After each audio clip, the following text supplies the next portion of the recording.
Praise the Lord. Mathai എഴുതിയ സുവിശേഷം 25 അധ്യായം. സ്വർഗരാജ്യം മണവാളനെ എതിരേൽപ്പാൻ വിളക്ക് എടുത്തും കൊണ്ട് പുറപ്പെട്ട 10 കന്യകമാരോട് സദൃശം ആകും. അവരിൽ 5 പേർ ബുദ്ധിയില്ലാത്തവരും 5 പേർ ബുദ്ധിയുള്ളവരും ആയിരുന്നു. ബുദ്ധിയില്ലാത്തവർ വിളക്കെടുത്തപ്പോൾ എണ്ണ എടുത്തില്ല. ബുദ്ധിയുള്ളവരോ വിളക്കോടുകൂടെ പാത്രത്തിൽ എണ്ണയും എടുത്തു. പിന്നെ മണവാളൻ താമസിക്കുമ്പോൾ എല്ലാവരും മയക്കം പിടിച്ച് ഉറങ്ങി. അർദ്ധരാത്രിക്കു മണവാളൻ വരുന്നു, അവനെ എതിരേൽപ്പാൻ പുറപ്പെടുവീൻ എന്ന് ആർപ്പുവിളി ഉണ്ടായി. അപ്പോൾ കന്യകമാർ എല്ലാവരും എഴുന്നേറ്റ് വിളക്ക് തെളിയിച്ചു.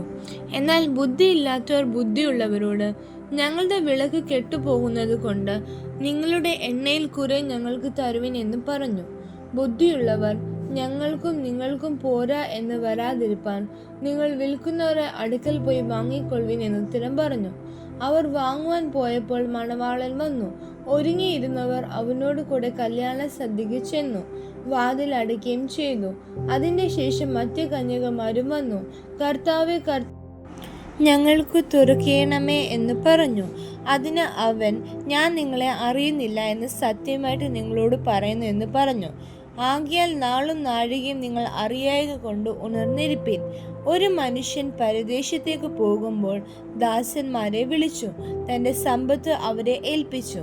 ഒരുവന് 5 താലന്ത്, ഒരുവന് 2, ഒരുവന് 1, ഇങ്ങനെ ഓരോരുത്തന് അവനവന്റെ പ്രാപ്തി പോലെ കൊടുത്തു. യാത്ര പുറപ്പെട്ടു. 5 താലന്ത് ലഭിച്ചവൻ ഉടനെ ചെന്ന് വ്യാപാരം ചെയ്ത് വേറെ 5 താലന്ത് സമ്പാദിച്ചു. അങ്ങനെ തന്നെ 2 താലന്ത് ലഭിച്ചവൻ വേറെ 2 നേടി. 1 ലഭിച്ചവനോ പോയി നിലത്ത് ഒരു കുഴി കുഴിച്ച് യജമാനന്റെ ദ്രവ്യം മറച്ചു വച്ചു. വളരെ കാലം കഴിഞ്ഞ ശേഷം ആ ദാസന്മാരുടെ യജമാനൻ വന്ന് അവരുമായി കണക്ക് തീർത്തു. 5 താലന്ത് ലഭിച്ചവൻ അടുക്കെ വന്നു, വേറെ 5 കൂടെ കൊണ്ടുവന്നു. യജമാനനെ 5 താലന്തല്ലോ എന്നെ ഏൽപ്പിച്ചത്, ഞാൻ 5 താലന്ത് കൂടെ നേടിയിരിക്കുന്നു എന്ന് പറഞ്ഞു. അതിന് യജമാനൻ, നല്ലവനും വിശ്വസ്തനുമായ ദാസനെ, നീ അല്പത്തിൽ വിശ്വസ്തനായിരുന്നു, ഞാൻ നിന്നെ അധികത്തിന് വിചാരകനാക്കും. നിന്റെ യജമാനന്റെ സന്തോഷത്തിലേക്ക് പ്രവേശിക്ക എന്ന് അവനോട് പറഞ്ഞു. 2 താലന്ത് ലഭിച്ചവനും അടുക്കെ വന്നു. യജമാനനെ, 2 താലന്തല്ലോ എന്നെ ഏൽപ്പിച്ചത്, ഞാൻ 2 താലന്ത് കൂടെ നേടിയിരിക്കുന്നു എന്ന് പറഞ്ഞു. അതിന് യജമാനൻ, നല്ലവനും വിശ്വസ്തനുമായ ദാസനെ, നീ അല്പത്തിൽ വിശ്വസ്തനായിരുന്നു, ഞാൻ നിന്നെ അധികത്തിനു വിചാരകനാക്കും. നിന്റെ യജമാനന്റെ സന്തോഷത്തിലേക്ക് പ്രവേശിക്ക എന്ന് അവനോട് പറഞ്ഞു. 1 താലന്ത് ലഭിച്ചവനും അടുക്കെ വന്നു. യജമാനനെ, നീ വിതയ്ക്കാത്തെടുത്തു നിന്ന് കൊയ്യുകയും വിതറാത്തെടുത്തു നിന്ന് ചേർക്കുകയും ചെയ്യുന്ന കഠിന മനുഷ്യനെന്ന് ഞാൻ അറിഞ്ഞ് ഭയപ്പെട്ടു. ചെന്ന് നിന്റെ താലന്ത് നിലത്ത് മറച്ചു വെച്ചു. നിന്റേത് ഇതാ, എടുത്തുകൊള്ളുക എന്ന് പറഞ്ഞു. അതിന് യജമാനൻ ഉത്തരം പറഞ്ഞത്, ദുഷ്ടനും മടിയനുമായ ദാസനെ, ഞാൻ വിതയ്ക്കാത്തെടുത്തു നിന്ന് കൊയ്യുകയും വിതറാത്തെടുത്തു നിന്ന് ചേർക്കുകയും ചെയ്യുന്നു എന്ന് നീ അറിഞ്ഞുവല്ലോ. നീ എൻ്റെ ദ്രവ്യം പൊൻവാണിഭക്കാരെ ഏൽപ്പിക്കേണ്ടിയിരുന്നു, എന്നാൽ ഞാൻ വന്ന് എൻ്റേത് പലിശയോടുകൂടെ വാങ്ങിക്കൊള്ളുമായിരുന്നു. ആ താലന്ത് അവൻ്റെ പക്കൽ നിന്ന് എടുത്ത് 10 താലന്തുള്ളവന് കൊടുപ്പിൻ. അങ്ങനെ ഉള്ളവന് ഈവനും ലഭിക്കും, അവന് സമൃദ്ധിയും ഉണ്ടാകും. ഇല്ലാത്തവനോടോ ഉള്ളതും കൂടെ എടുത്തുകളയും. എന്നാൽ കൊള്ളരുതാത്ത ദാസനെ ഏറ്റവും പുറത്തുള്ള ഇരുട്ടിലേക്ക് തള്ളിക്കളവിൻ, അവിടെ കരച്ചിലും പല്ലുകടിയും ഉണ്ടാകും. മനുഷ്യപുത്രൻ തന്റെ തേജസ്സോടെ സകല വിശുദ്ധ ദൂതന്മാരുമായി വരുമ്പോൾ അവൻ തന്റെ തേജസ്സിന്റെ സിംഹാസനത്തിൽ ഇരിക്കും. സകല ജാതികളെയും അവന്റെ മുമ്പിൽ കൂട്ടും. അവൻ അവരെ ഇടയൻ ചെമ്മരിയാടുകളെയും കോലാടുകളെയും തമ്മിൽ വേർതിരിക്കുന്നത് പോലെ വേർതിരിച്ച് ചെമ്മരിയാടുകളെ തന്റെ വലത്തും കോലാടുകളെ ഇടത്തും നിർത്തും. രാജാവ് തന്റെ വലത്തുള്ളവരോട് അരുളി ചെയ്യും, എൻ്റെ പിതാവിനാൽ അനുഗ്രഹിക്കപ്പെട്ടവരെ, വരുവിൻ, ലോകസ്ഥാപനം മുതൽ നിങ്ങൾക്കായിട്ട് ഒരുക്കിയിരിക്കുന്ന രാജ്യം അവകാശമാക്കിക്കൊള്ളുവിൻ.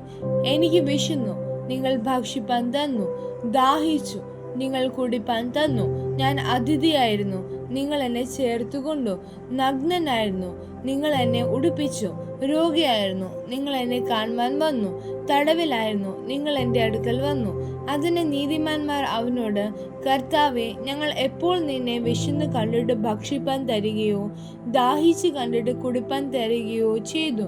ഞങ്ങൾ എപ്പോൾ നിന്നെ അതിഥിയായി കണ്ടിട്ട് ചേർത്ത് കൊള്ളുകയോ നഗ്നനായി കണ്ടിട്ട് ഉടുപ്പിക്കുകയോ ചെയ്തു? നിന്നെ രോഗിയായിട്ടോ തടവിലോ എപ്പോൾ കണ്ടിട്ട് ഞങ്ങൾ നിന്റെ അടുക്കൽ വന്നു എന്ന് ഉത്തരം പറയും.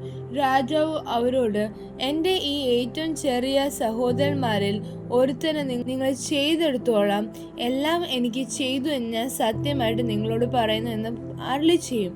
പിന്നെ അവൻ ഇടത്തുള്ളവരോട്, ശപിക്കപ്പെട്ടവരെ, എന്നെ വിട്ട് പിശാചിനും അവൻ്റെ ദൂതന്മാർക്കും ഒരുക്കിയിരിക്കുന്ന നിത്യാഗ്നിയിലേക്ക് പോകുവേൻ.